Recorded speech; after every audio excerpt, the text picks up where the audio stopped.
दोस्तों, चाहे वो राज्य की बात कर लीजिए या केंद्र की बात कर लीजिए, जब जब सरकार बदलनी होती है या फिर सत्ता का रुख बदल गया होता है तो सबसे पहले अगर किसी को पता लगता है तो वो अधिकारी होते हैं। अधिकारी साफ तौर पर ये समझ जाते हैं कि सरकार ने सत्ता के अहम में आकर जो फैसले लिए थे वो कितने गलत थे और जनता उनसे पाई पाई का हिसाब लेने वाली है। यानी एक रिपोर्ट उनके पास सबसे पहले होती है अधिकारियों के पास कि सत्ता परिवर्तन होने जा रहा है। कुछ ऐसे ही आसार अब देखने को मिल रहा है। एक एक कर अधिकारी खोलकर डंके की चोट पर बताने लगे हैं कि किस तरीके से 9.5 बरस के भीतर देश को खोखला करने का काम किया जा रहा था। जो जो योजनाएं स्वच्छ सुथरी हुई राष्ट्रवाद के नाम पर हम सब पर थोपी गई थी, उनमें लगातार भ्रष्टाचार और घोटाला किया जा रहा है। कैग की रिपोर्ट तो अभी हाल ही में आपको दिखाई थी, जिसको लेकर आपने भरपूर प्यार हमारी वीडियो को दिया था। लेकिन आज एक और बड़ी रिपोर्ट हम आपको दिखाने जा रहे हैं, जिसके बाद आप भारतीय जनता पार्टी की 9.5 बरस की सरकार की एक एक पोल समझ जाएंगे। यानी खोलती नजर आएगी कि कैसे लोगों को बेवकूफ और गुमराह करने की कोशिश की कि जब जब उन्होंने किसी योजना में घोटाले या भ्रष्टाचार का जिक्र किया तो किसी अधिकारी ने नहीं बोला, इसलिए वो भी चुप बैठकर और राम मंदिर की घुट्टी पिला दी। कैसे गाय गोबर किया गया, कैसे दूसरे मुद्दों पर फंसाकर अपने घोटाले और अपने भ्रष्टाचार पर चुप्पी साधे रखी। कैसी महत्वाकांक्षी हो गई थी यह सरकार, किस हद तक जाने के लिए तैयार हो गई थी, इसी का खुलासा आज इस वीडियो में हम करने जा रहे हैं। और यह खुलासा कोई और नहीं, साहेब के लाडले अधिकारी करने जा रहे हैं। नमस्कार, मैं हूं प्रज्वल गौतम और आप देख रहे हैं द कंटा।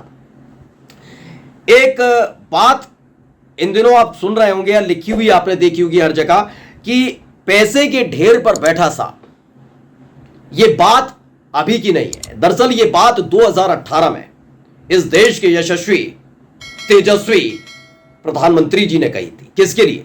इसी देश के आरबीआई, यानी आरबीआई जो पूरी चेन चलाती है, आरबीआई के गवर्नर उर्जित पटेल के लिए कही थी। क्यों कही थी आज हम आपको समझाएंगे। यह बात वही अधिकारी अपनी किताब में खोल रहे हैं। वो बताते हैं कि किस तरीके से अपनी महत्वाकांक्षाओं को पूरा करने के लिए जो फिजूल की अपनी महत्वाकांक्षाएं, इतिहास रचने का एक बीड़ा उठा लिया था साहब ने, उसको पूरा करने के लिए कैसे आरबीआई पर बोझ डाला जा रहा था, कैसे आरबीआई को यह बताया जा रहा था कि हमें और पैसा चाहिए। वो मना कर रहे नहीं है हमें और चाहिए, वो मना कर रहे नहीं है लेकिन हमें और चाहिए।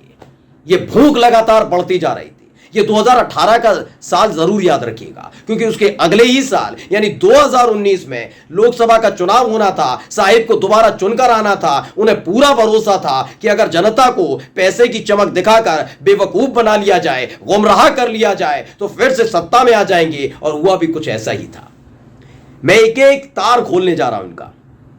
सबसे पहले था लल्लन टॉप की एक स्टोरी पढ़ लीजिएगा, उसके टैगलाइन पढ़िएगा और उसके पूरे विस्तार से कहानी समझाते हैं। इनका कहना है पीएम मोदी ने आरबीआई गवर्नर को पैसे की ढेर पर बैठा सांप कहा था। Question mark. किताब में दावा किया गया मोदी सरकार के साथ तनातनी के कारण उर्जित पटेल जो थे आरबीआई गवर्नर थे उस वक्त, दिसंबर 2018 में आरबीआई गवर्नर पद से इस्तीफा दे दिया था। उनका कार्यकाल पूरा नहीं हुआ था, इस्तीफा दिया था। लगातार ये कहा जा रहा है कि आपके साथ आपकी बातों में हाँ जो नहीं मिला था, उस अधिकारी को इतना दबाव में डाल दिया जाता है कि वो अधिकारी खुद ही इस्तीफा दे देते हैं। इतना परेशान किया जाता है। उर्जित पटेल पर कुछ ऐसा ही लगातार दबाव डाला जा रहा था। साल 2016 सबको याद होगा। साल 2016 की वो तारीख याद होगी जब ऐतिहासिक फैसले के नाम पर इस देश को लाइन में लगा दिया गया था, बोझ लाद दिया गया था आपके कंधे पर।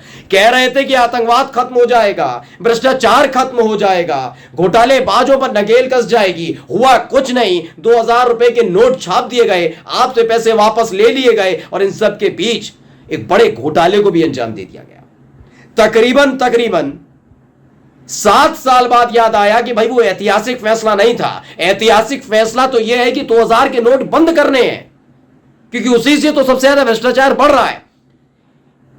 अब तक के इतिहास के सबसे फेल मुखिया के तौर पर जाने जाएंगे साहब, जो अपने ही फैसले पर कायम नहीं रह पाते। 7 बरस पहले उसे इतिहास बताते हैं, 7 बरस बाद उसी फैसले को वापस लेने को भी इतिहास बताते हैं। यह आदमी अपने आप में एक इतिहास बनना चाहते हैं, इसीलिए जगह जगह फोटो खिंचवाई रस्म का निर्माण बड़ी तेजी से करते हैं।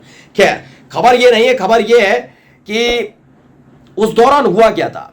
लिखते हैं, याद कीजिए साल 2017-18 में जब मोदी सरकार और रिजर्व बैंक ऑफ इंडिया के बीच टकराव की खबरें खूब छपती थी। समय सुना भी होगा। समय से काफी पहले उर्जित पटेल ने आरबीआई गवर्नर पद से इस्तीफा दे दिया था। उसी टकराव की कहानी छनकर एक किताब में दर्ज हुई है। मोदी सरकार में ही वित्त सचिव रह चुके हैं। हम किसी और का जिक्र नहीं कर रहे, मनमोहन सरकार का जिक्र नहीं कर रहे, इंदिरा गांधी के वक्त का नहीं, राजीव गांधी के वक्त का नहीं, हम पीवी नरसिंह राव के वक्त का नहीं, इंद्र कुमार गुजराल के वक्त का नहीं, अटल बिहारी वाजपेयी जी के वक्त का नहीं बात कर रहे हैं। हम इन्हीं के सरकार के दौरान वित्त सचिव रह चुके सुभाष चंद्र गर्ग की एक किताब है, वी ऑल्सो मेक पॉलिसी, आ रही है। किताब में गर्ग ने 14 सितंबर 2018 का एक किस्सा लिखा है। किस्सा पढ़ लेना बहुत जरूरी हो जाता है दोस्तों, क्योंकि किस्सों पे चलते हैं ना। एक फिल्म बनी थी, आपको याद भी होगा, उसमें मनमोहन सिंह को बिल्कुल कठपुतली दिखाया गया था, बताया गया था राहुल गांधी ने मुंह पर पर्चा फेंक दिया था, मनमोहन सिंह से बदतमीजी करते थे राहुल गांधी। ये सब एक ब्यूरोक्रेट की कहानी के ऊपर उनकी जो किताब थी उसके आधार पर छाप दिया। तो ये भी छपनी चाहिए, पता होनी चाहिए कि इस देश की अर्थव्यवस्था का बेड़ा गर्क कैसे वो दिल्ली में बैठे दोनों जोड़ीदार कर रहे हैं, और आरबीआई में बैठे हुए वित्त सचिव में जो है यहाँ के, यानी जो अर्थव्यवस्था को संभालते हैं हमारे देश की, वित्त मंत्री पर मत जाइए, निर्मला सीतारमण जी पर मत जाइएगा कि वो प्याज नहीं खाती, लहसुन नहीं खाती तो उनको दाम बढ़ने दे। वो कितना जानकारी रखती हैं ये आप समझ ही चुके होंगे अब तक। ये सारे के सारे ब्यूरोक्रेट्स चलाते हैं, वही बजट तैयार करते हैं। ये निर्मला सीतारमण जी माथा पच्ची नहीं करती हैं, जाकर साहेब नहीं जाकर करते, शाह साहब नहीं करते, कोई बहुत प्रखंड पंडित नहीं है इनके, विद्वान नहीं बैठा हुआ। ये सिर्फ इतिहास रचने और थोपने, अपनी योजनाएं थोपने के लिए बैठे हैं। तो ब्यूरोक्रेट्स जो फैसला लेते हैं उसी को आगे लेकर आते हैं, ठीक है ना। तो अब इन्होंने जो लिखा है उसे पढ़ लेना चाहिए। वित्त सचिव इन्हीं के समय के थे, सुभाष चंद्र गर्ग, उनकी आ रही है वी ऑल्सो मेक पॉलिसी। 14 सितंबर 2018 का एक किस्सा लिखा है। उस दिन देश की आर्थिक स्थिति और सरकार आरबीआई के बीच तनाव को लेकर बैठक हुई थी, और इसी बैठक में प्रधानमंत्री नरेंद्र मोदी ने अपना आपा खो दिया था, और तब के आरबीआई गवर्नर उर्जित पटेल को पैसे के ढेर पर बैठा सांप बता दिया था। लगातार कहा जा रहा था कि उर्जित पटेल ने सुझाव दिए, सरकार सुझाव मांग नहीं रही थी, योजनाओं के नाम पर पैसा मांग रही थी। बार बार आरबीआई की तरफ से याद दिलाया जा रहा था कि खजाना खाली होता जा रहा, खाली होता जा रहा। तो देश है ना, नहीं चल पाएगा अगर हम आपको ही देते रहे। लेकिन सरकार मान नहीं रही थी, साहेब मनमौजी बन गए थे, मनमानी कर रहे थे, और तानाशाह शब्द का इस्तेमाल किया जो कल नहीं होगा, यही किया जा रहा था। और आखिरकार क्या हुआ, उर्जित पटेल के बारे में अंटिशंट, ये दूसरों के बारे में कहते हैं ना कि मुझसे साहब कहते हैं, मुझे गाली देते हैं, मुझसे ये कहते हैं, ये अपने अधिकारियों के बारे में किस शब्दावली का इस्तेमाल करते हैं खुद देख लीजिए। जो रमेश बिदूड़ी ने संसद में आकर बोल दिया गलत नहीं है, ये अधिकारियों से भी ऐसी बदतमीजी और बदसलूकी की जाती रहती है। सरकार के मुखिया करते हैं, सोचिए, पैसे पर बैठा हुआ सांप बता दिया, आपको क्या कहा जाए। इसलिए उर्जित पटेल ने इस्तीफा दे दिया था। एक कृष्णकांत की और हम हैं, उनका एक ट्वीट जरूर पढ़ा देना चाहते हैं। बहुत छोटा सा किस्सा है और उसका किस्सा सुनना बहुत लाजमी है आपके लिए। प्रधानमंत्री की ईमानदारी का किस्सा। प्रधानमंत्री की नजर आरबीआई की जमा पैसे पर थी। उर्जित पटेल गवर्नर थे, अर्थव्यवस्था की रक्षा को अपना धर्म समझते होंगे। मोदी जी की चौकीदारी चल नहीं पा रही थी। पूर्व वित्त सचिव सुभाष चंद्र गर्ग का दावा है कि 14 सितंबर 2018 को मीटिंग हुई। मोदी जी उर्जित पटेल पर भड़क गए, अपना आपा खो दिया और उनकी तुलना खजाने पर बैठे सांप से कर दी। कुछ समय बाद उर्जित पटेल पद छोड़कर भाग गए। 2019 में आरबीआई ने अपनी लगभग 1.76 लाख करोड़ लाभांश और सरप्लस पूंजी सरकार को सौंप दी। यानी इन्होंने हमारा खजाना, हमारी टैक्स से, इनके घर से नहीं आ रहा किसी के, हमारा जो पैसा था ना वो भी सरकार खींच कर ले गई। खजाने की हालत आपको पता लगेगी अगर 2024 में सरकार बदलती है, उसके बाद पता लगेगा इस देश का बेड़ा गर्क इन जोड़ीदारों ने कैसे किया है।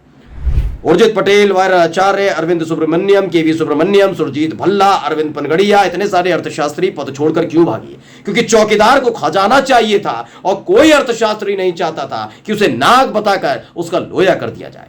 मां मानव की ईमानदारी की पवित्र कथा समाप्त हुई। इस कथा को घर घर पहुंचाएं और ऐसे कहते हैं कि अडानी के अच्छे दिन आ गए, वैसे भी आपके आएंगे। और यकीन मानिए सवाल तो पूछना लाजमी हो जाता है कि जिस योजना के नाम पर पैसे लुटाए गए उस योजना का लाभ क्या वाकई आप लोगों को मिल पा रहा है? ये सिर्फ चेहरा चमकाया जा रहा है, अपने दोस्त, अपने यार, इन लोगों तक पैसा पहुंचाया जा रहा है। नमस्कार।